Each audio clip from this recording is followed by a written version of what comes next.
ते पावन सुबह सर घाट मनोहर चार। तो आइए हम पहले घाट की कथा श्रवण करते हैं। और तुलसीदास जी राम कथा की शुरुआत कहाँ से करते हैं? तीर्थराज प्रयाग से, जहाँ पर 3 धाराएं बहती हैं, गंगा जी, जमुना जी और सरस्वती जी। और ये केवल भौतिक नदियां नहीं है, इनके आध्यात्मिक रूप हैं। गंगा माने भक्ति, राम भगति जहाँ सुर सरिधारा। राम भक्ति माने गंगा जी। और जमुना कौन है? विधि निषेधमय कलिमल हरणी, कर्म कथारवे नंदिनी बरनी। जो हमारा कर्म है, जो हमारा साधक का जो कर्म है, जो भक्ति है वो गंगा है। और जो कर्म है यानी क्या करना चाहिए क्या नहीं करना चाहिए, वो जमुना मैया है, वो कर्म का प्रतीक है। और तीसरी कौन सी नदी है संगम पे? सरस्वती मैया। वो किसका? वो है प्रतीक सरसय ब्रह्म विचार प्रचारा, यानी ब्रह्म विद्या यानी उपासना। सरस्वती माने उपासना। तो जिसके जीवन में ब्रह्म विद्या भी है, कर्म भी है और ज्ञान भी है, यानी गंगा जी भी है, जमुना जी भी है और सरस्वती, इन तीनों का अगर समन्वय है तो वहीं पर राम और राम की कथा प्रकट हो जाती है। बात समझ में आ रही है? जहाँ पर गंगा जी, जमुना जी और सरस्वती जी मिल जाते हैं, वहीं पर राम और राम की चर्चा प्रकट हो जाती है। बोले राम चर्चा तो चलो प्रयाग में मान लेते हैं, पर राम कैसे प्रकट होते हैं वो बात मैं अब बोलता हूं। जैसे ज्ञान, भक्ति और ब्रह्म विद्या ये गंगा जमुना सरस्वती है, ऐसी भैया जो कौशल्या जी हैं, कैकेयी जी हैं और सुमित्रा जी हैं, ये कौन है? तो आध्यात्मिक भाषा में बताया है, ज्ञान शक्तिश्च कौसल्या सुमित्रोपासनात्मिका,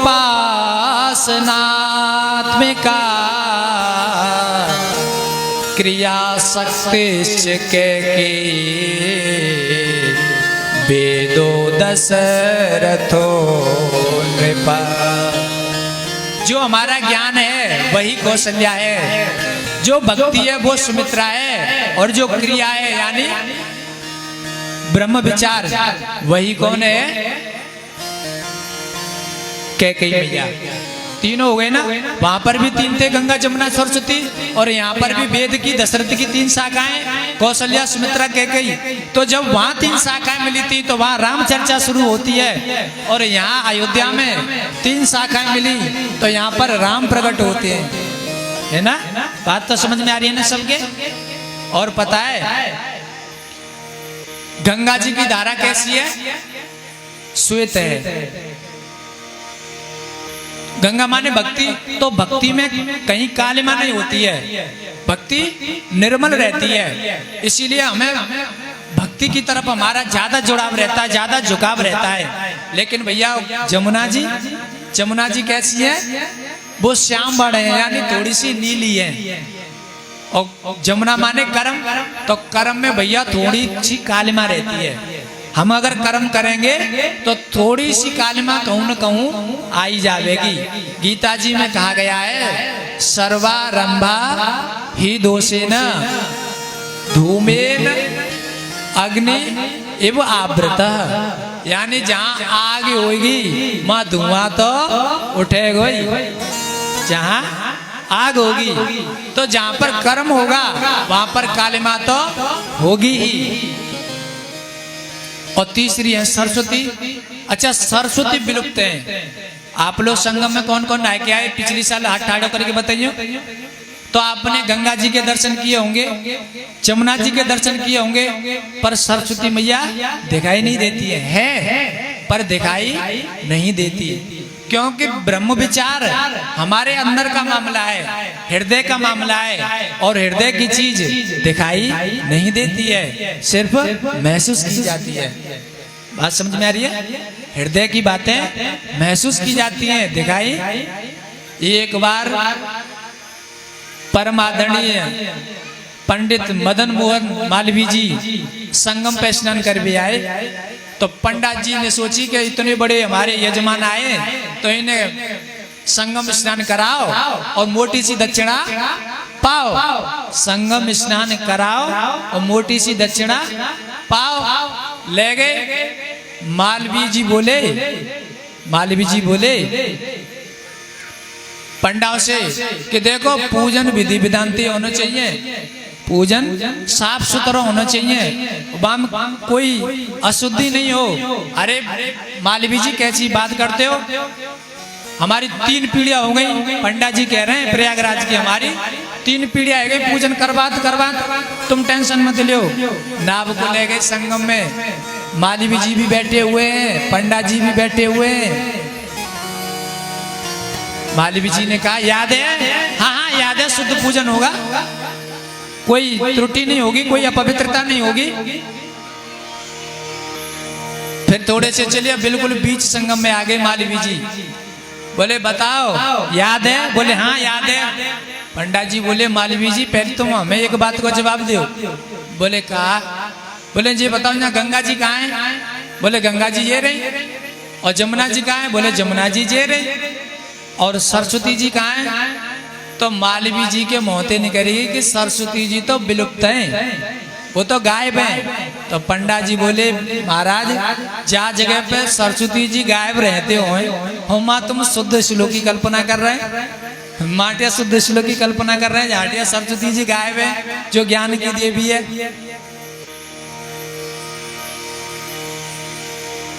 अब और आगे बढ़ते हैं। ज्ञान भक्ति और उपासना नहीं, ज्ञान भक्ति और ब्रह्म विद्या। आगे चल करके जमुना जी भी दिखाई देना बंद हो जाती है। संगम से आगे बढ़ेंगे तो जमुना जी भी दिखाई देना बंद हो जाएंगी। तो जब हमारा कर्म और भक्ति में विलीन हो जाता है, यानी हमारी जमुना जब गंगा में विलीन हो जाती है तो फिर कर्म ही दिखाई देता है, फिर हमारा कर्म दिखाई नहीं देता, फिर हमारी सिर्फ भक्ति रह जाती है। कर्म के होए स्वरूप चीने। तो ऐसे घाट पर ये भरद्वाज जी महाराज राम कथा श्रवण कराते हैं। हाँ एक बात और रहेगी, मुझे याद आ गई, बड़ी काम की है वो, देख लो। मैं अगर भूल जाता तो आपके काम की चीज निकल जाती दिमाग पे। यहाँ एक चीज और है संगम पे, एक वृक्ष और है। कौन बताएगा वो काय को है? भाई वाह, हमारी कमेटी के लिए एक बार जोरदार ताली बजाएं सभी लोग। जोरदार ना बजिए भाई। हाँ, और मैं हमारी कमेटी के सभी परिकरों को प्रणाम करता हूँ। इन्होंने बताया कि वहां पर वट वृक्ष है। साधक के जीवन में कोई भी वृक्ष नहीं हो हमारे घर में, न नीम को हो, न जामुन को हो, न काऊ को हो, पर वट वृक्ष का होना बहुत जरूरी है। बिना वट वृक्ष के हम चाहे भक्ति करें चाहे हम उपासना करें, वो जरूरी नहीं है फल देगी। वट वृक्ष माने बट विश्वास अचल निज धर्मा। साधक का जो विश्वास है वही तो वट वृक्ष है। और इस साधना के मार्ग में विश्वास का होना बहुत जरूरी है। बिना विश्वास के साधना में हम एक कदम भी आगे नहीं बढ़ पाएंगे। बट विश्वास अचल निज धर्मा, तीर्थ राज समाज सुकर्मा।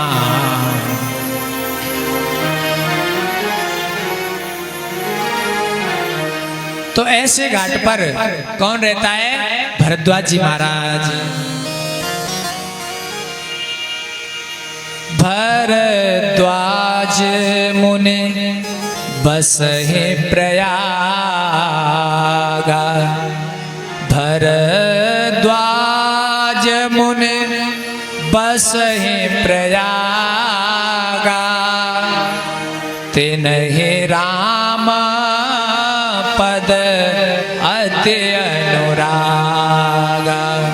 भरद्वाज महाराज प्रयाग में रहते हैं। भरद्वाज मुनि बसे प्रयागा।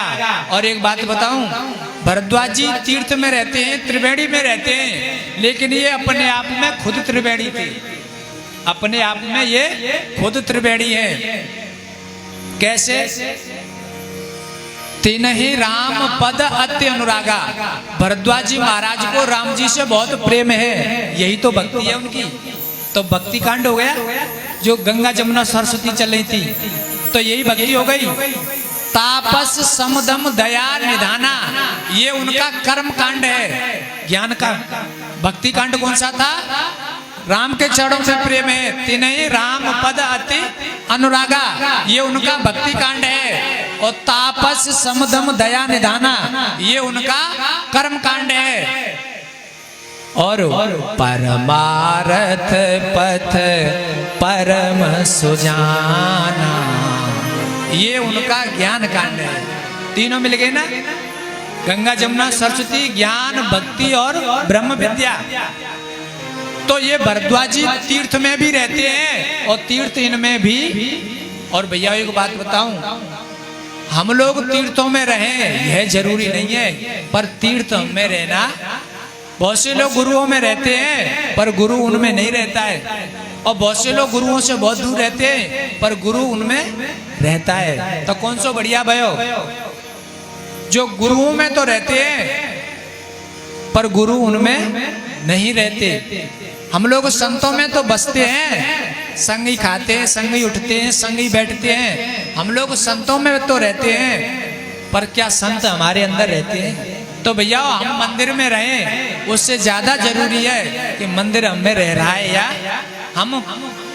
मारीच था ना, मारीच ये संतों में तो रहता था। कहाँ रहता था? विश्वामित्र के आश्रम पे रहता था ना। लेकिन संत मारीच में नहीं रहते थे। संत मारीच में नहीं रहते थे। संत मारीच में कौन रहता था? रावण। तन से तो ये संतों के पास रहता था, पर मन इसका कहाँ रहता था? रावण के पास में, मोह के पास में। तो भैया भरद्वाज जी महाराज प्रयाग में बसते हैं। वहां पर हर वर्ष मेला लगता है। हर वर्ष क्या लगता है? मेला। माघ मकर गत रवि जब होई, माघ मकर गत रवि जब होई, तीरथ पते आव सब कोई। वहां पर प्रतिवर्ष मेला लगता था, संतों का, भक्तों का, कुंभ का मेला। जैसे हमारी कमेटी से मैं पूछना चाहूंगा, आपके यहाँ पे भी हर साल भगवान की कथा होती है ना? हर साल कराते हैं ये लोग, और काफी लंबे समय से करा रही है ना? अगर हमारा नियम बन जाए, शब्द पर ध्यान देना भैया, अगर हमारा नियम बन जाए तो फिर वो नियम नहीं रहता, फिर वो साधना बन जाता है, फिर वो भक्ति बन जाता है, फिर वो भजन बन जाता है। अभी आपकी समझ में नहीं आई होगी, अब मैं खोलूंगा बात को, जब समझ में आवेगी। एक किंवदंती है कि दो आदमी थे और काऊ देवता की पूजा करते थे। एक आदमी तो कहते थे कि वो भगवान की पूजा करवे जहाँ, तो आपने भी सुनी होगी। और एक आदमी उसी देवता में गलत व्यवहार करने जाता था उसके साथ में। तो उस देवता ने ये चेक करके देखी कि इन दोनों में नियम को कौन सा पक्का है। तो उस देवता ने वो आंधी और तूफान की वर्षा कर दी। तो जो उन्हें पूजने जाता था, फूल माला चढ़ाने जाता था, मिष्टान चढ़ाने जाता था, पान सोची वो आरकस करेगो, पान सोची अब आज तो मौसम ऐसा ही है रो बेकार सो, कल चलेंगे। लेकिन जो उस देवता के साथ में गलत व्यवहार करता था, बाने आर्गस नहीं मान्यो। अब वो बात देवता के सामने चलेगा और गलत व्यवहार करने लगा, गलत क्रियाएं करने लगा। शिव देवता प्रकट है गए, जिस देवता को पूछता था तो उसे नियम का पक्का था, इसलिए उसे भगवत प्राप्ति हुई, देव के दर्शन हुए। तो नियम भी भैया साधना बन जाता है। नियम में बहुत ताकत होती है।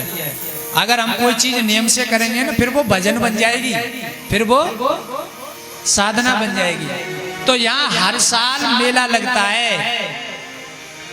माघ मकर गत रवि जब होई, तीरथ पति आब सब कोई।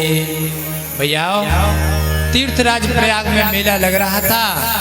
उसी मेले में जैसे आप लोग जाते हैं, हम भी जाते हैं, ऐसे ही बहुत लोग और स्नान करने के लिए आए। देव तनुज किन नर नर श्रेणी। कौन कौन आवे आए? देव माने देवता, धनुज माने राक्षस। देव धनुज किन नर नर श्रेणी। चू भैया राक्षस ना आवे, आवे संगम में, तीर्थ में राक्षस आवे तो समझ में आ रही है, चलो पर पापन धोवे आए हुए बेचारो। पर देवता, देवता की जरूरत पड़ी, और उसमें भी साधु।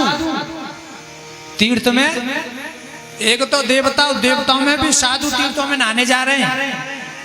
भाई तीर्थों में गंगा जी तो वो नहावे जाने पाप करे हो, जाने कुकर्म पाते हो, तो साधु ने ऐसे कुकर्म कौन से पाते हैं जो साधु तीर्थों में जाता है नहाने के लिए। एक बड़ी प्यारी बात है।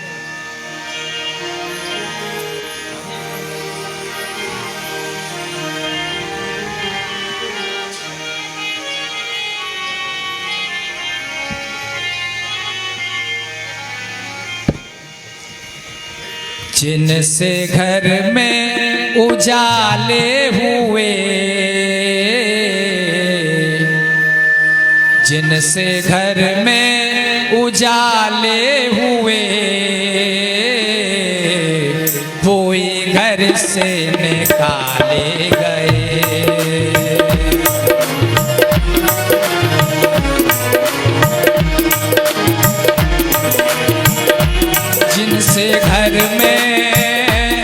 जिनसे घर में उजाले हुए,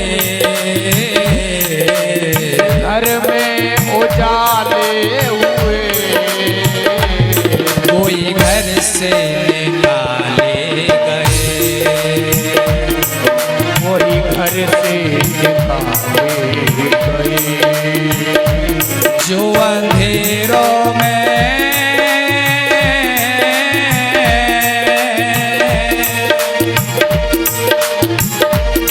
जो अंधेरों में पाले गए, दूर तक वो उजाले गए। दूर तक वो उजाले गए। दूर तक वो उजाले गए।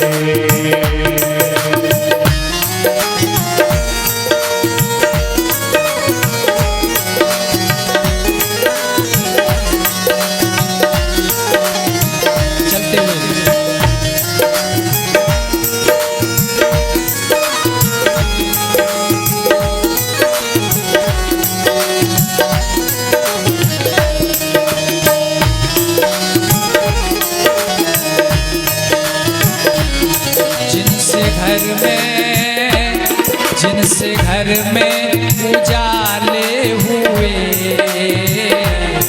अब मैं अपनी बात पे पहुंच रहा हूँ। अब मैं अपनी बात पे आ गया। बात कहाँ से चली थी? तीर्थों में वो जाए जिसने पाप करे हो, जिनके मन में कोई खोट था, जिनके मन में कोई खोट था, जिनके मन में कोई पाप था, मन में कोई पाप था, वो नियम से सेवा ले गए, वो नियम से संगीत हावी है तो मेरे श्रोता समझ नहीं पाए होंगे बात क्या थी, तो मैं अब कह रहा हूँ बिना संगीत के। जिनके मन में कोई खोट था वो नियम से शिवालय गए, शिवालय माने मंदिर। जिनके मन में कोई पाप था, जिनके मन में कोई पाप था, वो नियम से सेवा ले गए, वो नियम से सेवा ले गए, वो नियम से सेवा ले गए।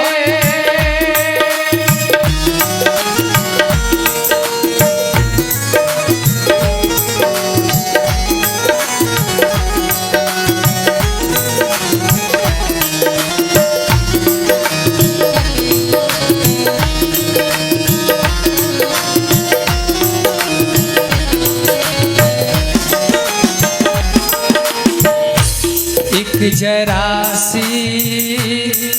जरा सी मुलाकात के, जरा सी मुलाकात के, कितने मतलब निकाले गए, कितने मतलब निकाले गए। एक जरा सी मुलाकात के, तुम्हारी बहुत बात कर रही हमन टाड़ी देखी है। एक जरा सी मुलाकात के, एक जरा सी मुलाकात के, कितने मतलब निकाले गए, ओ कितने मतलब निकाले गए, कितने मतलब निकाले गए।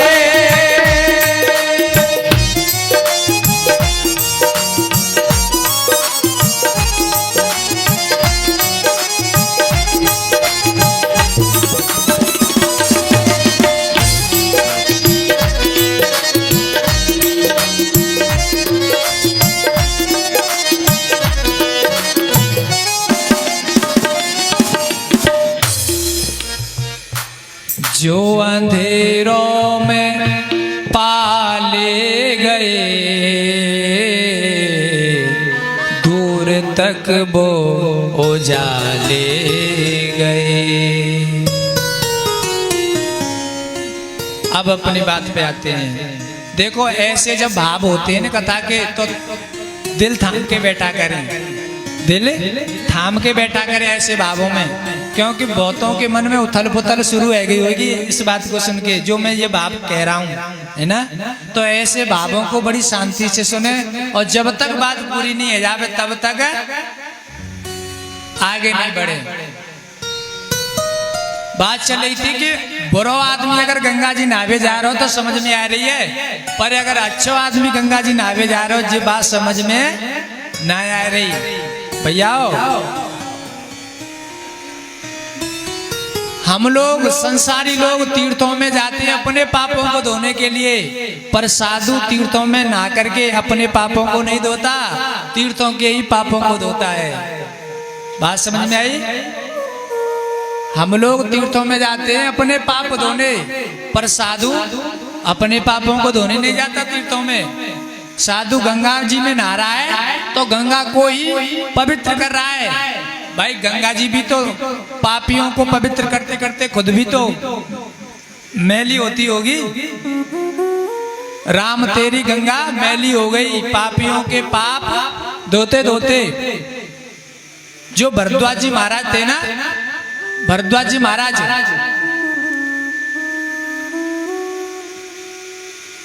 जब और लोग गंगा स्नान करने आते थे संगम पे, तो गंगा मैया अविरल बहती थी, लेकिन जब भरद्वाज जी महाराज गंगा जी में नहाने आते थे तो गंगा जी 4-6 सीढ़ी और ऊपर उठ जाती थी भरद्वाज जी के लिए, औरों के लिए नहीं उठती थी।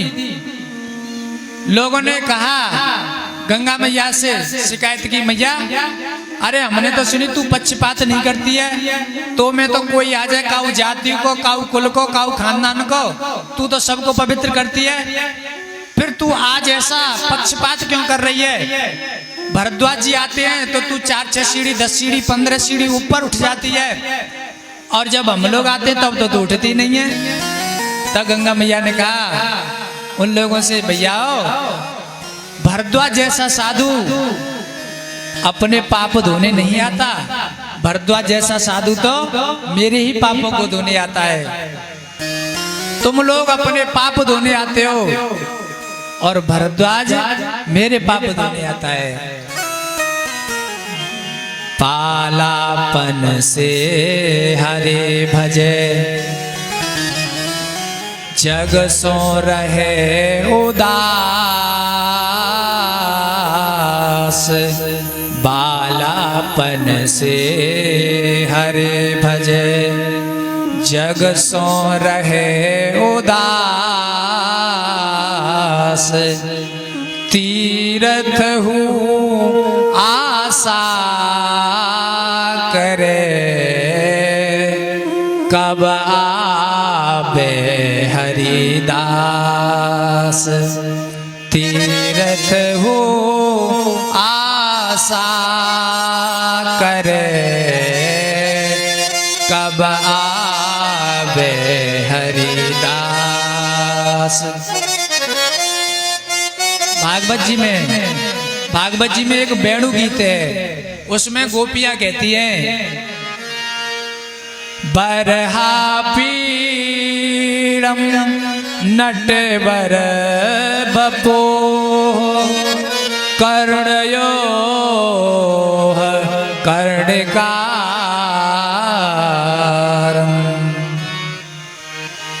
बिभ्रद्वासः कनक कपिशं वैजयन्तीं च मालां, रन्ध्रान् वेणोर्धर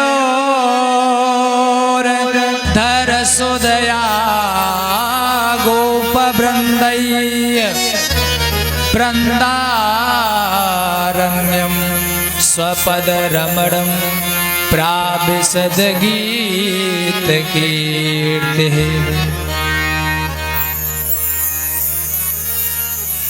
वृन्दारण्यं स्वपदरमणं प्राविशद गीत कीर्तिः। गोपियां कहती हैं, अरे सखियो देखो मोर मुकुट पहने हुए और कन्नेर का फूल कभी इस कान में लगा लेते हैं और कभी इस कान में लगा लेते हैं श्री कृष्ण, और देखो वृंदारण्यम स्वपद रमणम, वृंदावन को और अपने चरणों से और भी रमण करते हुए और भी आकर्षित करते हुए श्री कृष्ण चले आ रहे हैं।